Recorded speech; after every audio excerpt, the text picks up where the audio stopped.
Hi, I'm Melinda Van Fleet, and welcome to the Good Karma Success Coach podcast. I'm a success coach, speaker, and business consultant, and my husband Ryan and I were laid off at the same time 10 years ago. We moved to the Florida Keys without jobs, not knowing anyone, hardly any money, and we'd never even been here. But we made it, and now we're living our best lives. And all along on our journey, I've said that someday when we get our quote-unquote shit together, we will help others.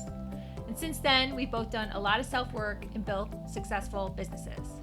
So that day is here, and one of my ways of paying it forward is through this podcast.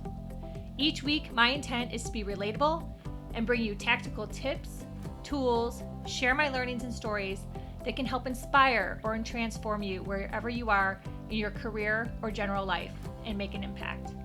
I strongly believe that if I can do it, you can do it too. So what's stopping you? Hi, everyone. Thank you so much for joining me this week on the Good Karma Success Coach podcast. I am super excited. I have not just one, but two amazing guests this week. And I've got to know Dr. Jyun. He's one of the guests because he is a co-author with my husband Ryan and I for the Brilliant Breakthroughs for the Small Business Owner book series that I've been talking about on and off for the past few months. And when we were having our get to know each other chapter review, he filled me in on his amazing business partner, Dr. Isabel, and their business together, ISAMIZU. And I was like, oh my gosh, this sounds so cool. I need to have you guys on my podcast. Will you please come on? So I am just over the moon excited, and I'm not going to give a big intro because I want them to introduce themselves because they have amazing backgrounds. And I thought it would be more fun to just toss it to them. So welcome to both of you. Thank you so much for joining me. Thank you for having us. Awesome. And Dr. Isabel, why don't you kick it off sharing about your background and where you're from and where you live now, and give us all the scoop, and then we'll toss it to Dr. Jyun. Perfect. Thank you. So I want to say the name of the company is ISAMIZU. So ISA is the first three letters of my first name, and Mizu are the last letters of Dr. Shimizu's last name. And then we created the name because it's not only the part of our names, but it also in Japanese, Mizu means water, and Isa is courage. So it's the courage to let the water flow. And we are 70% of our body, around 70% is water. So we want the water in our body to flow and have the courage to transform our lives for that water to flow, not only in the literal material way, but also in the spiritual and then in the quantum way. So I've been doing dentistry. I'm a dentist, an integrated dentist for 22 years. And a couple of my patients were having some medical problems. And I felt that I needed more tools in my toolbox to help them because their problems their medical and physical problems were being reflected in their mouth. And I didn't have the tools to help them. So that's why I decided to start a program with integrated medicine. So it's a PhD in integrated medicine, and that's where I met Dr. Shimizu. And we decided to create the company ISAMIZU together. So I'm originally from Colombia, from South America. I moved to United States almost 21 years ago. And I did my residency actually in Florida, where you are. Oh, wow. And yes. And so I have really great memories when I was there. And now I live in Washington State, in Kenmore, near Seattle. Wow, cool. Thank you for sharing. Yes, you're welcome. Can I ask a really funny question that just came to me? Sure, yes. Since your background is dentistry and oral hygiene, what do you think of tongue scrapers? It is super important because not only, so the mouth is a reflection of what's happening in the body, right? So the tongue accumulates a lot of toxins that come out, usually from the stomach. So when you're doing the tongue scraping, you're removing all this extra toxins and bacteria that is in there. And it's something that Ayurveda, the medicine from India, recommends is very important, especially if you do it in the morning. Uh-huh. And then oil pulling is something that is very important as well. I don't know if you have heard of that. It's just when you put some oil, and you can use coconut oil, Yes. put it in your mouth and switch as long as possible. They recommend it for over 10 minutes. I can never get that long, but as much as possible, switch it in your mouth and then spit. You can see how the oil is usually clear. It transforms into a whitish, milky looking material. And Uh-huh. then it's all these toxins, all this bacteria that is coming out of your mouth. So Wow. it's very important. Wow. I'll have to try that. I did add tongue scraping several months ago because I had someone else on my podcast back in March, and she does it. So then I started. So Mm-hmm. yeah, I've been healthy Yes. ever since. So there you go. Awesome. Thank you. Very good. Good. Awesome. Dr. Jyun, we'll toss it to you. Great, thank you. Hello, everybody. I'm Dr. Jyun. And so my background is starting from the traditional Chinese medicine. Oh, before that, I'm from Japan. Came here to US over 30 years ago, pursuing traditional Chinese medicine. That's my part of the family background, as well as a folk remedy that I have practiced in natural medicine. And it was just so natural way to move towards a direction because I was so passionate about helping people.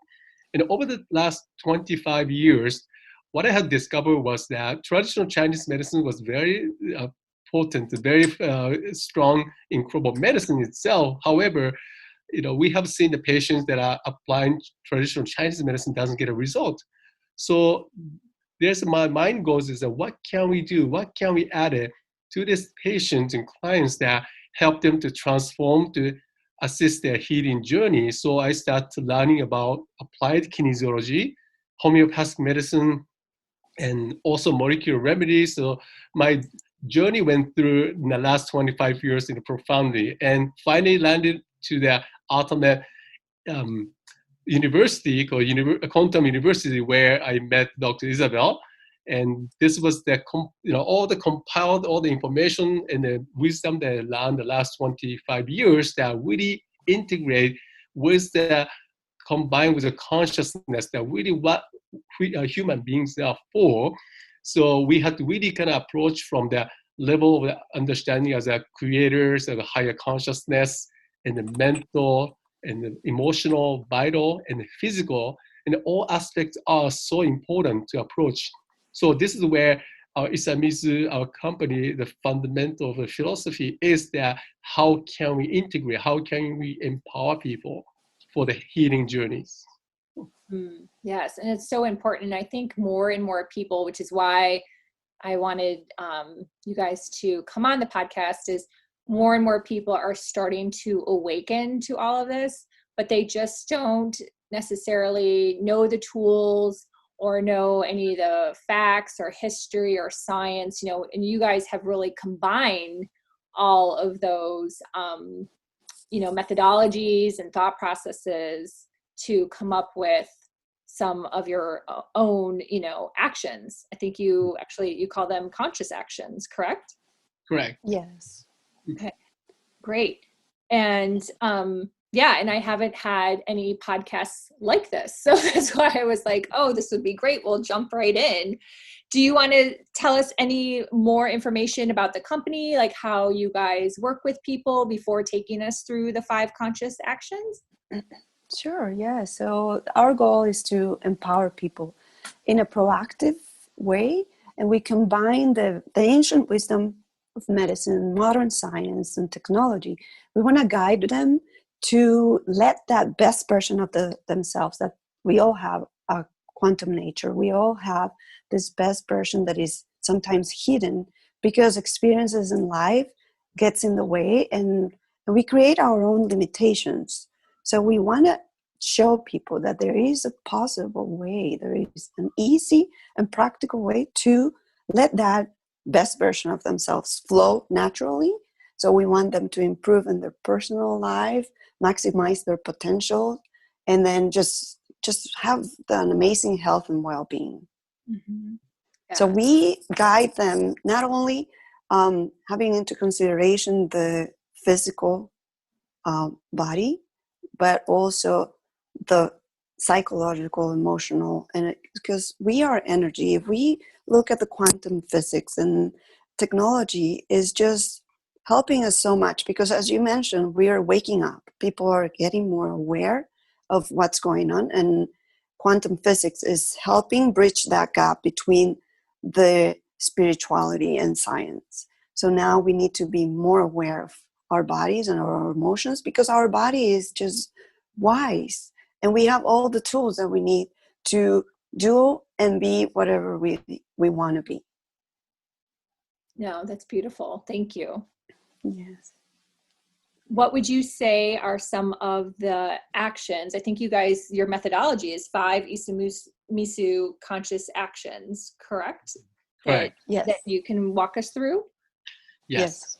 So this 5 ISAMIZU Conscious Action is that this is a fundamental the way that you can improve yourself more physically, mentally, and combined with emotionally. So we have this daily routine that we developed, and then we have also called transformational morning routine, the power of 1 hour that we do as a ritual in the morning. This we can talk about that later, maybe next podcast, but today is the 5 ISAMIZU Conscious Action. So consciously what we do, that we have to pay attention. So most people don't really pay attention to how you breathe, how you inhale and exhale daily basis.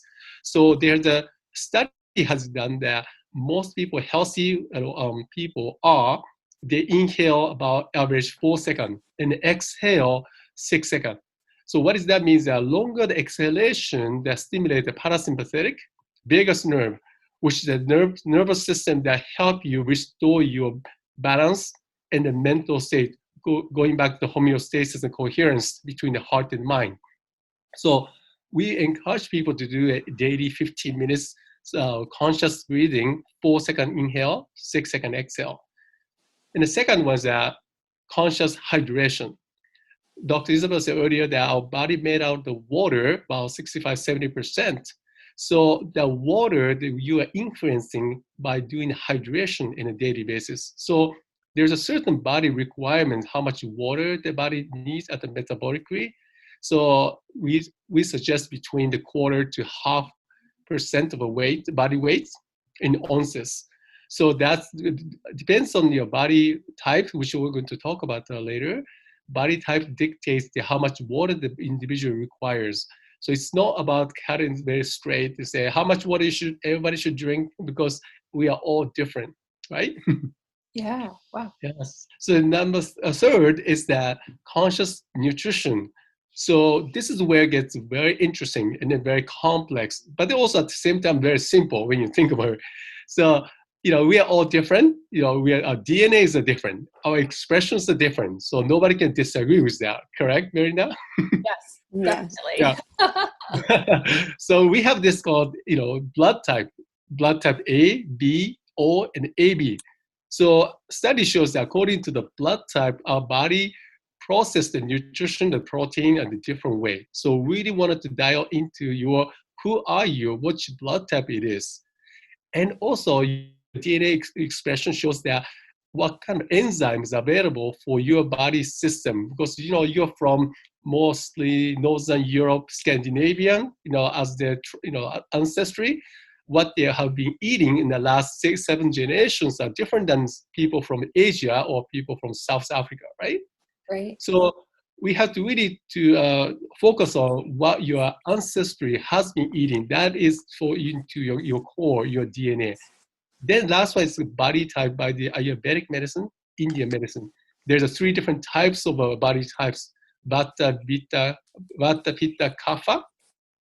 So this is where also metabolically, you are very skinny and you're tall, versus some people are very muscular, nice, strong frame, and then other person are very, a little heavy onset, very, relaxed, and then don't like to move. So there's 3 different unique metabolic body types that are available by the Ayurvedic medicine. So combination of that can create your nature that really designed for your specific needs.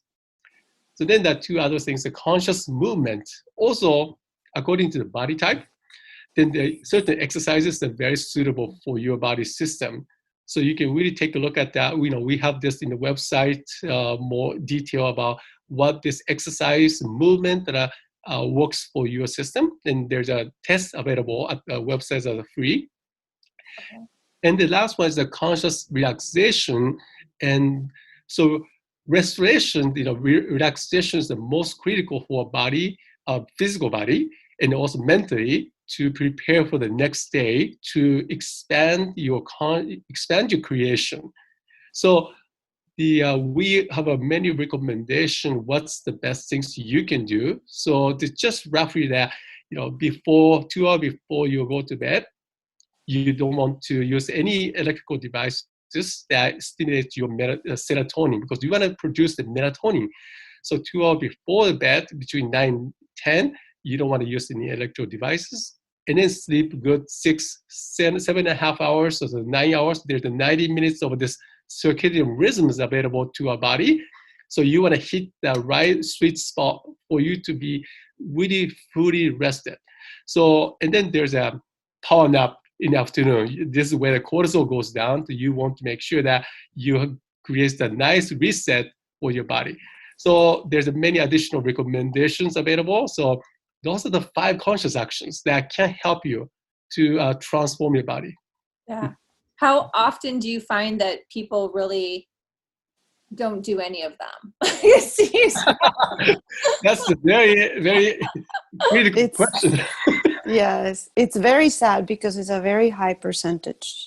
Yeah. So some people can do some of them, but not all of them. And then the other thing is that a lot of people nowadays with this new diet, there is a new diet coming out, seems like every day, and they don't understand that we're all different. So something that is going to work for one person is not going to work for the other one, even though if they're doing the same diet, they're following the instructions very strictly, they won't have the same results because their foundation, their body type is different, and they respond different to the different diets.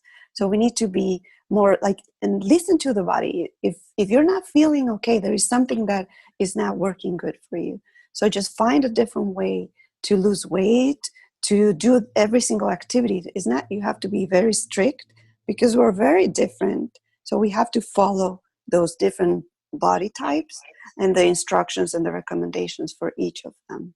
Yeah, no, and another thing that's fascinating, because I definitely agree on the weight loss, because I've recently lost a lot of weight, and other people I see like in the Facebook group might be struggling, and then I've actually coached some people on this too, that, you know what, everyone's different. Yeah, so just go with it. And if you're super hungry, as long as it's something that's technically, like, let's say on the plan, good for you, for example, it could be fish and salad, eat it. Like, if you're hungry, like, you have to, your body is asking you to do. So I do think there's a lot to be said for that.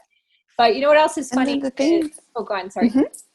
Sorry, no, what I was going to say about the salads, for example, people for like Pitta type are very fiery, so very energetic, so their metabolism is really high. But then if they eat too many raw salads, they get bloated and they just don't feel, their digestive system doesn't feel very, very good. But a Vata person or body type, if they eat raw salads, it will be perfect. So then the Pitta, instead of having the raw salad, it will be better if they eat like steamed vegetables. So something that is cooked, that they don't have to do, as their digestive system doesn't have to do as much work that when it's raw versus when it's steamed or cooked. And how do you know what body type you are? That's very interesting. So then you can go on our website, ISAMIZU.com. There is a test that you can take, and it will give you the dosha or the body type. That's how it's called in Ayurveda. So the dosha type. So you will see, and then we have some instructions or recommendations for things that you can eat and that are better for you. And then if you can expand, because what Dr. Jyun was saying is that we not only consider the body type, the dosha, but also the blood type. So there is certain things that can affect your diet, your exercise. So some exercises are good for some pitta type, but not for vata, and vice versa, or for kapha. So exercise, lifestyle, even the profession. Like for example, a vata personality, they're very agile and they like to be moving a lot. So for them, it's not easy to be sitting down on a desk all day. So they have to do things more like they go outside in nature, or they just move more. For a pitta type, it is okay for them because they can focus and they can concentrate, and it's okay for them to be sitting on a desk, and they are productive that way. So it is very interesting to know what body type you are and what will be the best for you, so you can have success and you'll be happy. Yeah. Wow. I'm definitely going to be taking this your assessments because I'm personally fascinated. Now, my husband, he's a napper. He has to have a nap. So if he doesn't have a charter, he has to have a nap. Like he's napping right now. I can't stand to nap because then I just think it's the end of the day and I don't want to get back up. So is there a difference there as well? Like if you know, in relation to how? Yes. So let's talk about this. Going back to this sleep patterns or the relaxation patterns, there's one of the specific doctors, psychologists, have done the study that there's 4 different types of the circadian rhythm.